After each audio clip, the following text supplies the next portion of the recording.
Hello everyone, welcome back to my YouTube channel English with बोली होली। So guys, आज के वीडियो के अंदर भी आपको बहुत ही यूज़फुल सेंटेंस स्ट्रक्चर सीखने को मिलेगी जो आपकी इंग्लिश स्पोकन में बहुत ही हेल्प करेगी। वीडियो को ध्यान से देखना है, वीडियो को ध्यान से समझना है और वीडियो को एंड तक ज़रूर देखना है। बहुत ही अच्छे सेंटेंसेस आज देखने को सीखने को मिलेंगे। और एक पेन और नोटबुक लेकर जरूर बैठना है, जो भी आपको इंपॉर्टेंट लगता है आपको ज़रूर नोट डाउन करना है। चैनल पर नए हो चैनल सब्सक्राइब कर लीजिए, बेल आइकन जरूर प्रेस कर लीजिए ताकि जो आने वाली वीडियो आपको टाइम पर मिल जाए। सो गाइस, बिना किसी देरी के शुरू करते हैं। सो गाइस, फर्स्ट सेंटेंस क्या है? तुम कॉलेज नहीं गए। You didn't go to college. You didn't go to college. तुम कॉलेज नहीं गए। देखिए, ये क्वेश्चन कर रहे हैं, जैसे कि तुम खेले नहीं। You didn't play. ठीक है, तुमने खाना नहीं खाया। क्वेश्चन की तरह इसको एज सेंटेंस को यूज़ किया है। You didn't eat food. Okay, तो इसी तरह यू तुम कॉलेज नहीं गए पास्ट में, तो you didn't go to college. Okay, did not plus first form लगानी है आपको। कोई भी काम किया नहीं किया, ओके, नहीं किया था। ठीक है, तो you didn't go to college, तुम कॉलेज नहीं गए थे या तुम कॉलेज नहीं गए। ठीक है, ये आप इंग्लिश बोलेंगे, सामने वाला ऑटोमेटिक समझ जाएगा। You didn't go to college. ये प्रेमी बनने में व्यस्त है। He is busy being in a love bird. देखिए गाइज, ही इज़ बिजी मतलब यह व्यस्त है। ओके, बिजी है, व्यस्त है। Being in a love bird, love bird का मतलब होता है एक तरीके से देखा जाए तो प्रेमी। तो तोता प्रेमी पंछी होते हैं, तोता आपने देखा होगा। ठीक है, तो आप एक तरीके से मानिए प्रेमी। ओके, तो he is busy, he busy being in a love bird, ये प्रेमी बनने में व्यस्त है। ओके, ये प्रेमी बनने में बिजी है इस। ओके, तो he is busy being in a love bird. हर किसी को कहता रहता हूँ मेरा बेटा सफल आदमी बनेगा। Okay, keep telling everyone my son will be a successful man. So guys, देखना समझना सेंटेंस को। कीप प्लस वर्ब की आईएनजी फॉर्म, कोई भी काम करते रहना। जैसे कि मैं कहता रहता हूँ, आई कीप टेलिंग। ओके, वह खेलता रहता है, तो आप क्या बोलेंगे?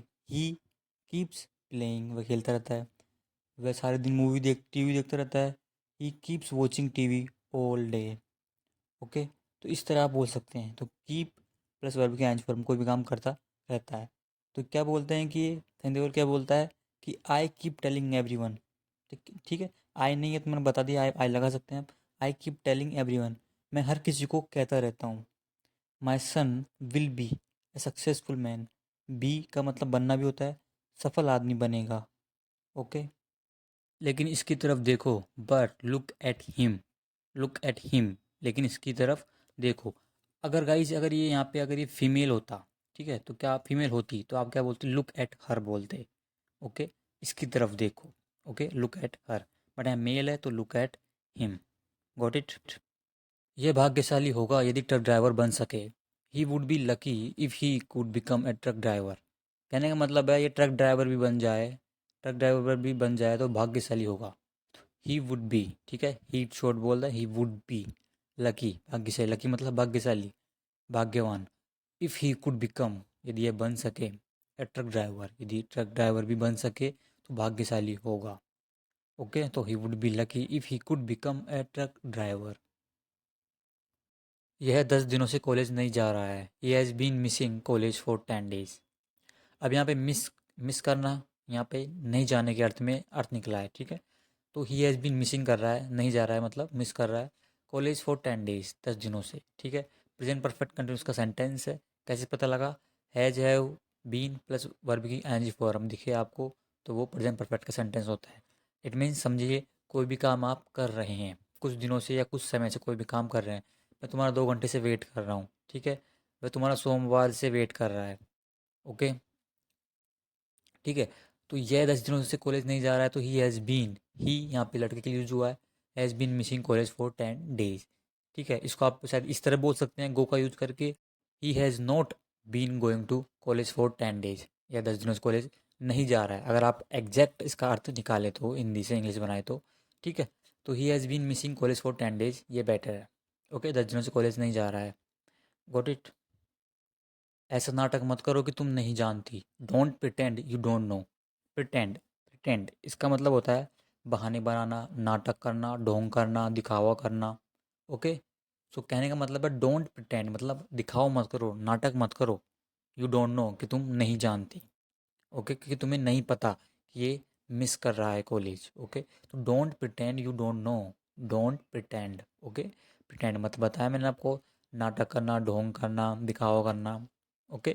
Don't pretend you don't no, नाटक मत करो कि तुम नहीं जानती। तुम्हारी किताबें कहाँ हैं? नेक्स्ट क्वेश्चन देखिए, वेयर आर योर बुक्स, ठीक है। आर का यूज हुआ है क्योंकि बुक्स है, किताबें, ओके। पुस्तकें कहाँ हैं तुम्हारी, ओके। अगर एक बुक की बात होती तो where is your book, where is your book, तुम्हारी किताब कहाँ है, okay. Where is your phone, तुम्हारा फ़ोन कहाँ है, okay. Where is your charger, तुम्हारा चार्जर कहाँ है। वेयर इज योर पेन, तुम्हारा पेन कहाँ है, ठीक है। वेयर आर योर कीज, ठीक है, तुम्हारी चाबियाँ कहाँ हैं, ठीक है। चाबियाँ, अभी प्यूरल है तो कीज हो गया, तो यहाँ पे हेल्पिंग वर्ब भी आर लगेगी, ठीक है। वेयर आर योर बुक्स, तुम्हारी किताबें कहाँ हैं। मेरे कमरे के सिवाय और कहाँ, ठीक है। आंसर में क्या बोलता है कि वेयर आर योर बुक्स, तुम्हारी किताबें कहाँ हैं। तो आंसर में क्या आता है, मेरे कमरे के अलावा और कहाँ होगी, ओके। तो where else but in my room, where else but in my room, okay. Where else मतलब और कहाँ, ठीक है। जैसे कि हूँ एल्स मतलब और कौन, ठीक है। वॉट एल्स मतलब और क्या, ठीक है। तो एल्स मतलब और हो गया एक तरीके से, समझिए, ठीक है। तो वेयर एल्स मतलब ये हो गया और कहाँ। बट इन माई रूम, देखिए बट का यूज़, बट का मतलब बल्कि, लेकिन, किंतु, परंतु होता है, ठीक है। इसका यूज़ सिवाय, किसी का के सिवाय या अलावा भी सेंस में भी होता है। जैसे कि I can go anywhere but your home, मैं कहीं भी जा सकता हूँ सिवाय तुम्हारे घर के, ओके। तो सेम बट का यूज यहाँ पे सिवाय के सेंस में हुआ है। जैसे कि एक और एग्जांपल ले लीजिए, मैं उससे बात करने के अलावा कुछ भी कर सकता हूँ, okay. So you can say I can do anything but talk to him, okay. तो बस इतना ध्यान रखना आपको, बट का यूज अलग अलग सेंस में भी होता है, किंतु परंतु में नहीं होता, बल्कि अलग अलग, बल्कि की यूज में भी होता है। जैसे कि this is not A pen but A pencil, ये पेन नहीं बल्कि पेंसिल है, तो यहाँ पे बल्कि के सेंस में यूज हुआ है, ओके। इसने अभी इसने अपनी किताब तक भी नहीं पढ़ी है, ही hasn't even read his book. सो आज देखिए प्रेजेंट परफेक्ट का सेंटेंस है, ओके। ही hasn't even read his book, इसने अपनी किताब भी नहीं पढ़ी है या किताब तक भी नहीं पढ़ी है, ओके। इवन का अर्थ भी होता है या फिर यहाँ तक भी, ओके। दो अर्थ निकलते हैं इसके। जैसे कि वो स्कूल भी नहीं गया है या स्कूल तक भी नहीं गया है, मतलब गया ही नहीं स्कूल, तो you can say he hasn't even gone to school, okay. वह स्कूल भी गया ही नहीं है, बिल्कुल नहीं गया स्कूल, कहने का मतलब है। तो ही hasn't even read his book, इसने अपनी किताब भी नहीं पढ़ी है या किताब तक भी नहीं पढ़ी है इसने, he hasn't even read his book. Tara ji सही बोल रहे हैं, तुमको पढ़ने की ज़रूरत है। Tara ji is right, you need to study, okay. देखिए guys, Tara ji is right मतलब तारा जी सही है, मतलब सही बोल रहे हैं वो, जो कुछ भी बोल रहे हैं सही बोल रहे हैं, Tara ji is right, okay. You need to study, you need to study, तुम्हें पढ़ने की ज़रूरत है, तुम्हें पढ़ने की आवश्यकता है, तुमको पढ़ना ज़रूरी है, ओके। तो you need to study, okay. अब देखिए ये क्या बोलता है कि मैं नहीं पढ़ना चाहता, मैं पढ़ना नहीं चाहता, okay. I don't want to study, okay.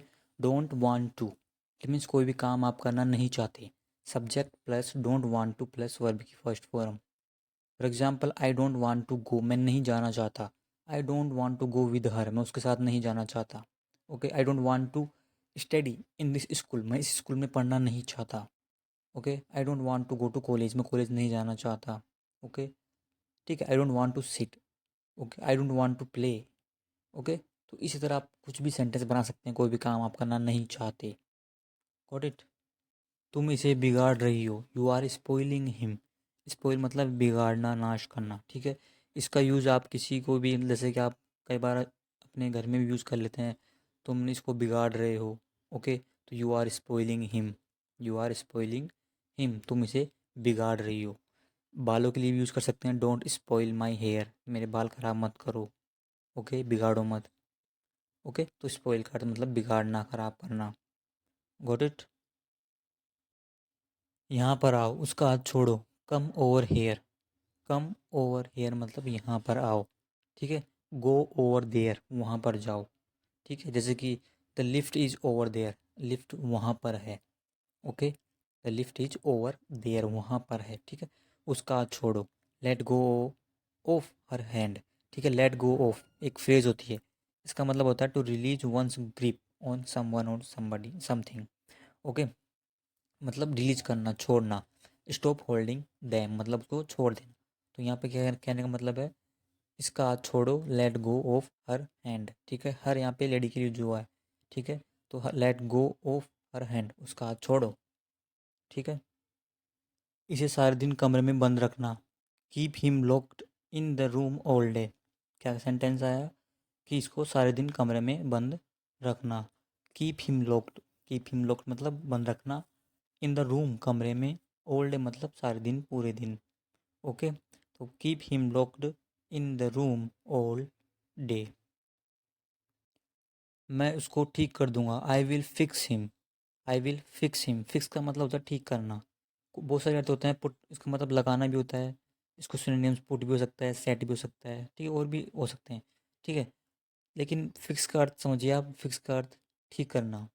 कोई भी चीज़ को ठीक करने के सेंस में, कोई वस्तु भी हो सकती है, कोई व्यक्ति भी हो सकता है, बट यहाँ पे समबडी है, तो आई विल फिक्स हिम। ठीक है, मैं इसे ठीक कर दूंगा। ठीक है, कोई मोबाइल ख़राब है, ठीक है, तो आप बोल सकते हैं I will fix it. Okay, I can fix it, मैं इसे ठीक कर सकता हूँ। Okay, I can fix it. Okay, तो सेम यहीं ये अप्लाई हुआ है, तो आई विल फिक्स हिम, मैं इसको ठीक कर दूंगा। ओके, अंकल के दोस्त चंडीगढ़ में रहते हैं। Uncle's friend lives in Chandigarh. देखिए, इस तो सेंटेंस को आप इस तरह बोल सकते हैं, माई अंकल्स फ्रेंड मतलब मेरे अंकल के दोस्त। ओके, माई अंकल्स फ्रेंड लिव्स मतलब रहते हैं, निवास करते हैं, इन चंडीगढ़, चंडीगढ़ में रहते हैं। ओके, जैसे कि वेयर डू यू लिव, तुम कहाँ रहते हो, तो आई लिव। ठीक है, वो कहाँ रहती है, where does she live, where does she live. ठीक है, सब्जेक्ट सिंगुलर है, तो आप बोल सकते हैं सी लिव्स इन चंडीगढ़, वो चंडीगढ़ में रहती है, या he lives in Chandigarh. Okay, subject अगर सिंगुलर है तो ऐसी एज लगता है। ठीक है, ता है थी आप जानते हैं, रहता है। ठीक है, तो he lives, she lives. Okay, इतना ध्यान रखना है आपको। मैं उनसे बात करूंगा, हॉस्टल में दाखिला दिलवाऊंगा। I will speak to him and get him into a hostel.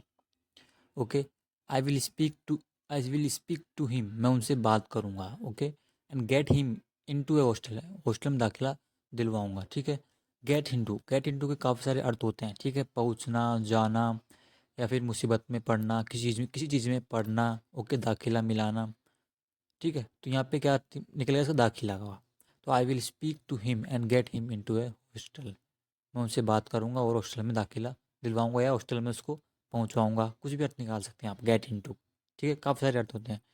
Okay, क्यों नहीं, तुम भी तो हॉस्टल में पढ़ाई की थी, मतलब तुमने भी तो हॉस्टल में पढ़ाई की थी। Why not even you studies at a hostel. Okay, even you studies at a hostel, तुमने भी तो हॉस्टल में पढ़ाई की थी। ओके, तो why not even you studies at a hostel. ठीक है, यहाँ पे HOSTEL भी है। ओके, ध्यान रखना। मैं चंडीगढ़ नहीं जा रहा हूँ। ठीक है, अब लड़का बोलता है कि मैं चंडीगढ़ नहीं जा रहा हूँ। I am not going to Chandigarh, ये तो सिंपल सा सेंटेंस है। ठीक है, मैं कहीं भी नहीं जा रहा हूँ। I am not going to market, I am not going to bank, I am not going to temple. Okay, तो I am not going to Chandigarh, Chandigarh नहीं जा रहा हूँ या जा रही हूँ। ओके, मैं भी देखता हूँ कि तुम कैसे नहीं जाओगे। I will see how you won't to go. I will see मतलब मैं भी देखूंगा या देखता हूँ, how you won't to go. ठीक है, इंग्लिश टू हिंदी मतलब आपको लिटरली एग्जैक्ट अर्थ पर नहीं जाना है, आपको समझना है थोड़ा। ठीक है, जैसे कि I will call you later, मैं तुम्हें बाद में कॉल करता हूँ, तो यहाँ पे बाद में कॉल करता हूँ, विल का यूज़ किया है मैंने, I will call you later. ठीक है, सेम यहाँ पे अप्लाई हुआ है। आई विल सी मैं भी देखता हूँ मतलब मैं देखता हूँ।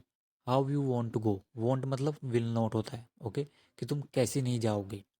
ओके, कि मैं भी देखूंगा ये बोल सकते हैं आप, तो तुम कैसे नहीं जाओगे, बट इंग्लिश में समझना आपको, आई will see how you want go. I will सी मैं देखता हूँ, क्या मैं देखूंगा कि तुम कैसे नहीं जाओगे। यदि तुम नहीं पढ़ोगे तो मैं तुम्हारी टांगे तोड़ दूंगा। I will break your legs if you don't study. Okay, conditional sentence है, फर्स्ट कंडीशनल सेंटेंस है, इफ़ यू डोंट, इसको आप इस तरह बोल सकते हैं, if you don't study I will break your legs. यदि तुम नहीं पढ़ाई करोगे तो मैं तुम्हारी टांगे तोड़ दूंगा। ओके, ठीक है। तो I will break your legs, first conditional sentence में क्या होता है, जो पहला सेंटेंस होता है, ठीक है, मतलब पहला इफ़ यू डोंट स्टडी, ये प्रेजेंट इंडेफिनिट में होता है, और सेकंड होता है जो फ्यूचर में होता है। ओके, तो if you don't study you will be fail, तुम फेल हो जाओगे, you will fail. Okay, if you don't study you will fail. Okay, तो इस तरह आपको सेंटेंस बना सकते हैं। If you don't go there, ये तुम वहाँ नहीं जाते हो या वहाँ नहीं जाओगे, तो आई विल नॉट कम, मैं नहीं आऊँगा। ओके, तो इस तरह, तो I will break your legs if you don't study. खाना लाने में इतनी देर क्यों लग गई, what took you so long to get the food. Guys यहाँ पे सीखिए एक फ्रेज देखिए, what took you so long, इसका मतलब होता है तुम्हें को इतनी देर क्यों लग गई, तुमको इतनी देर क्यों लगी। लिख लीजिए, समझ लीजिए, what took you so long, ठीक है, इसका मतलब होता है तुमको इतनी देर क्यों लग गई, इतनी देर क्यों हो गई। ओके, अब टू गेट द फूड मतलब खाना लाने में। ओके, खाना लाने में, गेट द फूड। ओके, तो what took you so long to get the food, खाना लाने में इतनी देर क्यों लग गई। ओके, मैं भूख से मरा जा रहा हूँ, आई एम स्टारविंग। स्टार्व मतलब होता है भूख से मरना। ओके, तो कह रहा है आई एम स्टारविंग मतलब वेरी हंग्री, बहुत ज़्यादा भूख लग रही है इसको, तब आप यूज कर सकते हैं आई एम स्टारविंग, मुझे बहुत तेज़ भूख लग रही है, I am starving. I am famished भी बोल सकते हैं आप। ओके, आई एम हंग्री तो ये सिंपल ही हो गया, बट आई एम स्टारविंग बोल रहे हैं तो आपको बहुत ज़्यादा भूख लग रही है। ओके, मुझे हर 2 घंटे बाद भूख लगती है, ठीक है, हर 2 घंटे बाद, ये बढ़ नहीं है, बाद। I feel hungry after every 2 hours, ठीक है, क्या कहता है ये, आई फील हंग्री, मुझे भूख लगती है, आफ्टर एवरी 2 आवर्स, प्रत्येक 2 घंटे बाद या हर 2 घंटे बाद। ओके, मुझे तुम्हारे लिए कई बहाने बनाने पड़ते हैं, I have to come up with several excuses for you. Come up with का मतलब होता है साथ आना, साथ चलना, कर सकना। ओके, तो यहाँ पे कहने का मतलब समझना है आपको कि I have to come up with, मुझे साथ आना पड़ता है, मतलब बनाने पड़ते हैं, सेवरल एक्सक्यूजेस मतलब कई बहाने, फॉर यू, तुम्हारे लिए। ओके, तो I have to come up with several excuse for you, मुझे तुम्हारे लिए कई बहाने बनाने पड़ते हैं। ओके, जैसे कि he couldn't come with an answer, वह आंसर के साथ नहीं आ सका, मतलब वह आंसर नहीं दे सका। ठीक है, तो he couldn't come up with an answer. Okay, मतलब आंसर के साथ नहीं आ सका, मतलब अर्थ तो वही दे रहा है, ठीक है, नहीं दे सका, तो ठीक है, तो I have to come up with several excuses for you. यह एक पाप है, इट्स अ सिन, सिन मतलब होता है पाप, लिख लीजिए, और बून बून मतलब होता है वरदान। ठीक है, इट्स अ सिन, सिन मतलब पाप, यह एक पाप है, और बून मतलब होता है वरदान। भूखे आदमी को खाना खिलाना पाप नहीं होता है, feeding a hungry person is not a sin. Okay, gerund का यूज हुआ है, जेरेंड कैसे पता लगा, फीड, ठीक है, वर्ब में अगर आप आईएनजी लगा देते हैं, उसको सब्जेक्ट बना देते हैं उसको, तो वो जेरेंड बन जाता है। ठीक है, तो फीड मतलब होता है खिलाना, खाना खिलाना, फीडिंग ए हंग्री पर्सन पूरा सब्जेक्ट बन गया। ठीक है, आईएनजी लगाई अपन ने फीड में, तो फीडिंग ए हंग्री पर्सन, भूखे आदमी को खाना खिलाना, इज़ नॉट ए सिन, पाप नहीं है या पाप नहीं होता है। जैसे कि running is a good for health, दौड़ना सेहत के लिए अच्छा है। ठीक है, ठीक है, तो यहाँ पे रनिंग, रन में आईएनजी लगाई, सब्जेक्ट बनाया। ठीक है, प्लकिंग फ्लावर इज प्रोहिबिटेड, मतलब फूल तोड़ना, प्लक मतलब तोड़ना, प्लकिंग फ्लावर इज प्रोहिबिटेड मतलब निषेध है, वर्जित है। ओके, इस तरह, ठीक है, तो भूखे आदमी को खाना खिलाना पाप नहीं होता है, फीडिंग है hungry person is not a sin. So guys, आज की वीडियो में यही सेंटेंस थे, एंड आई होप आपको सेंटेंस यूजफुल लगे होंगे, तो वीडियो को ज़रूर शेयर करिए, और वीडियो कुछ सीखने को मिला तो ज़रूर लाइक करिए, एंड थैंक्स फॉर वॉचिंग।